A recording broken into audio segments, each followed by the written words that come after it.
அனைவருக்கும் வணக்கம்.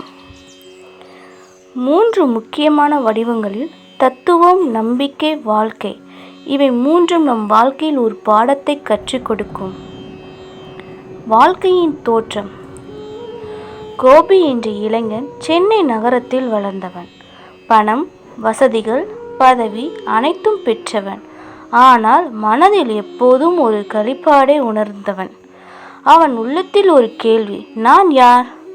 எதற்காக வாழ்கிறேன்? இந்த வாழ்க்கையின் அர்த்தம் என்ன? சமூக வாழ்க்கை அவன் வாழ்க்கையை பாசமான குடும்பம், உயர் பதவி, ஊதியம் ஆகியவற்றால் நிரம்பியது. ஆனால் அந்த நிம்மதியின் பெயரிலே அவன் அடிமையாகினான். ஒரு நாள் திடீரென அவன் தனது பணியை விட்டு உண்மையான ஆனந்தத்தை தேட பயணமாகிறான். தத்துவப்படி அவன் சந்திக்கும் முதலாம் சித்தர்: கோபி, நீ தேடுவது சுபிக்கம் அல்ல, அமைதி.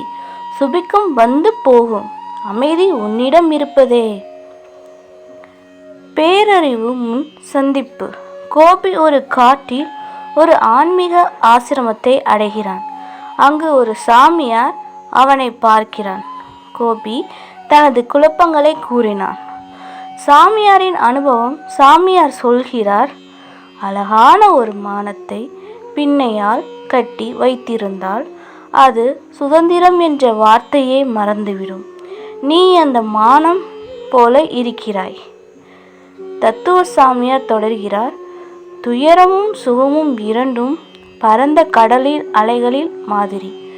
அதை ஒட்டி பாய்ந்தால் நீ இலைச்சுவைக்குள் சிக்கிக்கொள்வாய். மெதுவாக ஆன்மீக உணர்வை பெறுகிறான். தியானம், மௌனம், சேவை ஆகிய வழிகளால் அவன் மனம் அமைதி அடைகிறது. கண்ணுணர்வு தருணம்.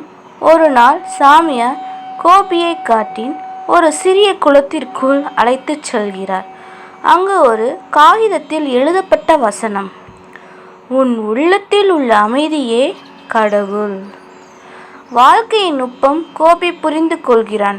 வாழ்க்கையின் அர்த்தம் சோகம் இல்லாமல் வாழ்வது அல்ல, அது சோகத்தை கடந்து அமைதியை உணர்வதே. வீடு திரும்பும் முடிவு. கோபி வீடு திரும்புகிறான்.